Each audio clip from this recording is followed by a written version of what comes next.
Hey guys, and welcome to another video where I sit down with a pro player and talk about something Rocket League-ish with them. I'm really glad that so many of you liked the video I did with Yukio just the other day, so I didn't waste any time in planning a second video of this kind, and I'm excited that recent DreamHack champion and nothing short of world-class player Bluey has kindly agreed to join me for today's video. For anyone who doesn't already know about Bluey, he's a player well known for his aerial ability in-game, and he used this to great effect to help his team PSG, that's Josep Ferret himself, win the first Rocket League Major of 2018 in DreamHack Leipzig. This was in my opinion the most stacked Rocket League 3v3 tournament to date, and before facing G2's JNaps, Cronovia and Rizzo in the grand finals, Bluey and PSG had the dispatch with Flip Sub Tactics, that's Yukio, Kux and Jesse, in the quarters, and the team now known as Vitality, that's of course Pashi, Freaky and Fairy Peak in the semis. So just like with the Yukio video, I wanted to focus the second half of this video on something relevant to my guest, and that's why I decided to make this about redirects, a skill that Bluey is exceptional at whipping out successfully in professional games. So if you want a few tips and insights from one of the best redirectors in the world, then definitely stick around for that. But before we get into that, I'll be sure to ask Bluey a couple of questions related to his history with competitive Rocket League, his thoughts on the recent DreamHack win, and his expectations for the rest of 2018. One last thing before we get started here, and that's just a quick reminder that the gameplay you'll see in the background while I chat to Bluey is not in fact my gameplay. I know this will come as a huge surprise to all of you, but yes, it is Bluey's POV of some of his favourite replays which he was kind enough to send my way, so definitely be on the lookout for some cheeky redirects. And as always, check out Bluey on social media so you can keep up with him and his team, and all those links are going to be in the description. But before you do that, let's have a chat to the man himself. Alright, Bluey, how's it going, man? Welcome. It's good to have you here. How are you doing? It's nighttime. It's pretty late, but hopefully you're not getting in trouble for staying up too late tonight. Yeah, I'm doing good. Yeah. Glad to hear it, man. So, a lot of people might not know, but you used to be. I'm not gonna just force you into this label. You can reject this if you want. But you used to be a freestyler. You used to freestyle a little bit, and I'm not asking this because of my particular interest in freestyle. But I want to know if you think that your background, sort of with scoring flashy-looking goals, did that help you at all with competitive? For my playstyle, I'd say so. Yeah, because freestyling is about like spinning in the end, a lot of aerials, and yeah, freestyling really helped me with my aerial game, and that's why I'm so strong in the air.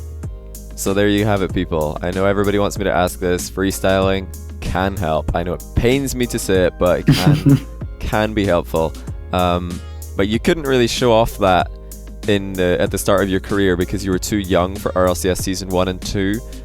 Before we get into too many more recent questions, I wanted to ask you about that. How was it having to watch RLCS Season 1 and 2 from the sidelines? Was it demoralizing? Was it like, were you just impatient to get your shot at it? Yeah, of course I wanted to play RLCS. Like, I was just on the sidelines just watching everybody else play. Like, of course, like, I want to be like one of the best in the world. I couldn't show it. And do you think that you were top tier back then, even Season 1 and 2? Would you be able to compete? Probably not. I'd probably be a bubble player at that point, like Season 1 and 2. Like, I was a good player, but I wasn't like top tier, like tier 1. Right. I was probably a bubble player. So it didn't really damage you. I guess it didn't really slow you down too much. It came about at the right time. But you did obviously have a great Season 4, and it got capped off. Well, I mean, are we into Season 5? I guess we're into Season 5 now, but, most recently at DreamHack Leipzig, you won the whole thing. So first of all, congratulations. Huge win. I'm very happy that you could keep up the EU, pride, the never losing a LAN on home soil. And I tweeted this, but it's quite an interesting little stat. You're the first EU team to beat a North American team in a grand final of a major. Really? So there's that too. Yeah, no other European team has beaten a North American team in a final. They beat other European teams in finals, but no other North American teams. So you guys are actually the first team to do that. But I wanted to ask you, what do you think it was that enabled you guys to do so well at this event compared to previous events where you guys looked a little bit more inconsistent? I'd say because it's the off season, right? Just after RLCS, like nobody's like really playing the game that much, but we were like constantly grinding, playing scrims, playing all day, every day, right. And we were just like going hard. We were like practicing our comms, our like mechanics, our like teamwork. We were really practicing. That's why I think we won. And you did actually run into a bit of a hiccup in the grand final. You were down 3-2 initially, and you came back to 3-all in the best of 7. And then even in the last game, you're down 1-0 with 40 seconds left. And I thought when I saw both of those things happening that might be the end for PSG because you guys have tilted a little bit in the past. So how did you avoid that? How did you avoid tilting and just getting the job done? To be fair, we were like, I mean, me personally, I was like really scared because me conceding that goal against JNF, that was like really heartbreaking. But like, I couldn't tilt in that scenario. Like, I had to just keep working hard, and we had to get that goal, and we did. Yeah, it was it was great to see you guys like coming through the difficulty, because that's what struggled. What you guys have struggled with most in the past, I think. So of course G2 is a big rivalry for you guys. There's also GFE, Cloud9, Method. You've had multiple series against those teams in Season 4. Are they the teams that you're looking at for Season 5 as main rivals, or are there any other teams on your radar now as well? Not just in Europe, but in the world. Yeah, I'd definitely say all of them are definitely rivals.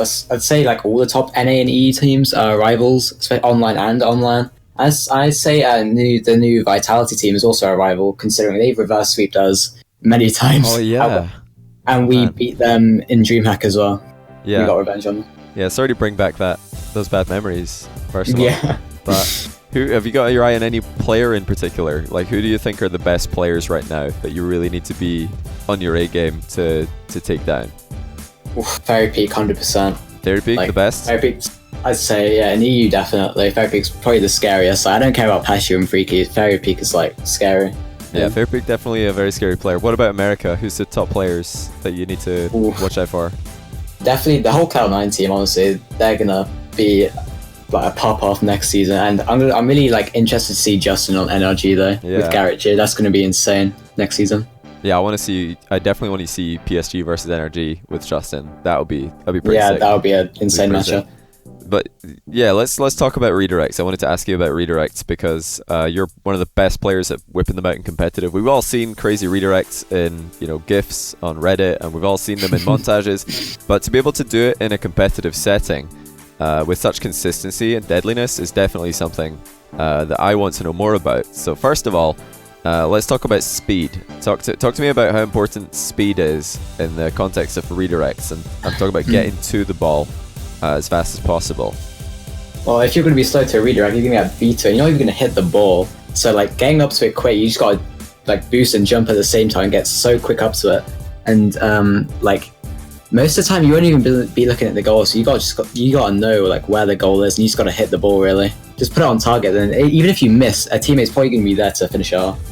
That's interesting. You say you don't really need to know where the goal is. I've seen you do this. I've seen other players do this as well. I saw Lachinio do it a lot in Season 1. Is where you're about to hit the redirect and then you turn off ball cam, and you kind of hit it blind. So why do you do that, or why do you think that gives good results? Because you'd think it's kind of counterintuitive, like playing a shot blind, but I've seen it be really effective, and I've seen you do that. Do you want to give us some insight on that, maybe? Yeah, I think it's just a habit, honestly. Like hitting redirects blind. I mean, you kind of have an understanding where the goal is, and I think that's the good thing. I don't know what it is, but hitting them blind is just, it works, I guess. It does make sense psychologically, because if you're thinking less about like the actual hits on the ball, you just feel. I've heard Lachinio talk about this. He just tries to feel. Yeah, feel shot, it. like I agree feel with that. Yeah. And when he's feeling it, he hits it. When he's overthinking it, he misses it, and that's definitely. I think very common in Rocket League, not just for redirects, but for anything in Rocket League. But I wanted to ask you one other thing about speed, and that is training packs. Do you do many training packs for redirects? Are you grinding those, or do you just leave it for games mostly? For redirects? No, I don't really do any training packs. I do a lot of training packs for ceiling shots, though. Okay. And to be honest, I don't really do training packs. I just sit in training and hit the ball. You just do free play? Okay. Yeah, free play, hit the ball, get warmed up. That's interesting. I would say for anybody who does want to do training packs, you've got to get up to the ball as fast as possible. Like I see a lot of people doing that little float. They just fly up and wait for the ball in a training pack, and the ball bounces off them, and then it might go in, and it might look like a good goal when there's no defense. But is that going to transition well into a competitive game when there's people trying to stop you and trying to beat you with the ball? I don't think so. Of course not. Yeah. What about jumping off walls to get redirects? That's something a lot of people struggle with when they have to jump off, whether it be the back wall above the enemy team's goal or beside the enemy team's goal, the side wall. What advice would you give to people trying to jump off walls and then steadying themselves to get a redirect? Try and let the ball, try and predict where the ball's going to go, and try and get on the same level as the ball. So when you jump, and you can flip into it, and you get good speed and good power. and it actually goes towards the goal. And make sure it's like a good distance between you and the wall. So you want to get off as far as possible. Again, just Yeah. probably thinking about speed there. And you said there to try and get level before dodges. Yeah. So a lot of the time you are saving your dodge then to Yeah, I'd say so. hit the ball if you're coming off a wall. And how about how would you? What advice would you give people in terms of dodging then? Because there's lots of different dodges you could do. Of course, you can get upside down and front flip. You can just stay upright and front flip. You could stay sideways and front flip, or side flip, or anything. Would you have a go-to that you try to do for redirects, or is it just whatever seems like the most natural in the moment? For redirects, I try no flip because that gives the most power and precision. So for anybody who doesn't know what a no flip is, do you want to explain that? What a no flip actually is? flip? Yeah. A no flip is basically where you flip, but you like cancel your flip, like you pull back the left stick, right? While you're flipping, so it booms the ball and it's really accurate. It's great. I love it. So it kind of just like, well, I've got a face cam here, so I can like show with my hand. If I'm like no flipping here, it would like, if the front flip would usually take your car all the way around, but a no flip, because you're front flipping and then you're air rolling backwards, it kind of slows down the flip. It's like you're stalling. And then when you hit the ball, it actually stops you entirely. So it looks really cool. I love watching that. It looks so clean when somebody no flips into that. That's interesting that you go for no flips though. That makes sense. Yeah. This is natural to me. That's just what works the best, I guess. Yeah. So what about being is it more of an opportunistic thing or a planned thing when you're going for redirects? Do you just find yourself in position to do it, or do you and PSG have like training ground moves? You're like, oh, yep, we've seen this before. Like, how would you explain it? Like, because you get a lot of redirects in competitive. How does it happen so much? Is it planned, or is it just like spur of the moment? I can score this. I'd say it's more opportunistic. Opportunistic, yeah, I say it's more of that because like you can't really plan redirect honestly unless you've got space. Yeah. And I say on my stream sometimes that you're gonna be in position for redirects quite a lot, like anyone will. Of course, executing it's the hard part. But do you just find yourself in position for it maybe after a challenge, maybe after you've gone up for a ball and been beaten to it, and then the ball's over your head, but your teammate can pass it to you? Is it just awareness then, just being ready for your position that you happen to be in to become useful, because both you and your teammate can see the connection? I know Chaussette Farah might be just like, oh yeah, there's Bluey, he's up on the ceiling, of course, why wouldn't he be there? I'm gonna hit it up in that direction. You're like, yeah, I'll just no flip and score. Is that just how it works? You just find yourself in position and you let awareness do the rest? Yeah, I just kind of get in those positions somehow. I really don't know how I hit so many redirects. Like, I get beat to the ball, and usually I'm just like on the back wall, and they hit it to me. I just score somehow. Yeah, I see it happen a lot. Exactly like you just said. You'll maybe just be beaten to the ball, the defense clear it, and then you're just recovering on the back wall, and then next thing you know, Chaussette Farah hit it to you, and you just score. And I'm like, how is this still happening? It happens all the time. I have no idea. In that sort of line of thinking, how do you stop it? Because you're not, of course, the only player who does this. So if you see someone else doing that on the other team, like if you see somebody landing on the back wall and then the ball getting sent up toward them, what's the key to stopping them from scoring a redirect? Like, how do you defend against that? I don't think you can really do much to defend a redirect because they're so powerful and you have no idea where the hell they're shooting either. So like, you kind of got to stop the people who are actually like passing to them, I guess. Right. But don't stop giving away the possession. Right, so it's more like stopping. Out of the game. Yeah. Right, so you got to stop it from happening in the first place. That makes sense. Yeah. I'm going to ask a bit about your takeoff, because I talked about freestyling earlier, and a lot of people think that freestyling background is still like part of your game that you haven't taken away. And your actual takeoff for jumping, for redirects, and just jumping for anything really, sometimes you spin, sometimes you're spiraling, and people might think, oh, that's just showing off. But of course, there's more to it than that. And maybe you want to explain, like, why do you sometimes spiral on your takeoff? And is it showing off, or is there more to it? There's way more to it. Like, I spiral on my takeoffs because I get to the ball faster, like therefore being my opponent.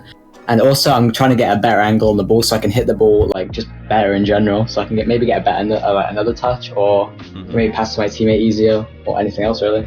I made like notes here. I had like 5 like additional like sub points here, and I think you just said all of them. So really? Rip. Yeah, just like The more power, accuracy, I guess better hitbox for blocks is another one. Yeah. And you're fast. It's probably I think it's all about speed, really. It's like most of when I'm thinking about this, it's all about the speed. You gotta get up quick, and just being comfortable flying up from any position. Because sometimes you'll be going for a redirect where you have to fly, like you have to lift off backwards and then fly backwards. And being able to be comfortable in any position, going in any angle, shooting any ball from anywhere, is where I think that's why you get so many. Is because you just seem to be comfortable flying in any direction from any surface. You just jump and you look like you're just going straight to the ball, and you don't have to think about it. You never miss. So I guess, what final advice would you give to people who are trying to learn how to do that? Like, how did you get so good at that? And I know what, like, the answer everybody always says is just play. But is there more to it than that? Just playing and practicing. I'd say be confident, and I don't know, practice it a lot. Like, you're not going to be really good instantly. Like, it's going to take you time, like a lot of time, like maybe months to get good at something. You know? So did you do that? Were you just like going up for these crazy shots a lot in ranked or in your own game, in your games of your teams, and just missing a lot, and just accepting that you're going to miss a lot, but in the future you'll start to score those shots, you'll start to hit those balls. So maybe take the short-term hit to your rank points, to your team success for the long term. Is that the way you looked at it? I think in my early days, I would always go for these redirects and like miss a lot. But like nowadays, I think I'm hitting them like consistently, like 99% of the time. I think that does show. Like if you put in the work, if you do it consistently and be confident about it, that you can do it consistently. Yeah. Awesome. All right. Where can we? You're talking about a lot of successful shots here. Where can people go to see you do these shots? And we're going to hold you to that 99% success rate. But we want to. Where can we see you doing 99% successful redirects these days? Twitch.tv/Bluey. Just Bluey. You've got this clean. Yeah, Bluey I know. There. So nice. All right. So Twitch.tv/Bluey. Of course, you do have a YouTube as well, but you never upload. Yeah. Twitter. I'm sure it's Bluey RL, right? Yeah, twitter.com/BlueyRL. Thank you. Yeah, there you go. So that was Bluey, everybody. Thanks a lot, Bluey, for sitting down with me. Again, congratulations for the DreamHack Leipzig win, and best of luck for Season 5. So there you have it, a few tips from Bluey on redirects, as well as a little bit of insight into his own professional career thus far. I hope that you guys enjoyed listening to that dialogue with Bluey, and like he mentioned at the end there, you can find him mostly on Twitch and Twitter these days if you want to keep up to date with him and his team PSG. As always, thanks to everybody for watching this video. If you have any requests or suggestions for players and personalities that you'd like me to reach out to so that I can make more videos like this, then be sure to let me know in the comments. And the same goes for any topics that you'd like to see me cover. I'm sure that I can find someone suitable to talk to on just about any topic related to Rocket League. For now though guys, I'm going to leave you with Bluey's gorgeous gameplay. Enjoy the rest of the video, and I'll see you in the next one.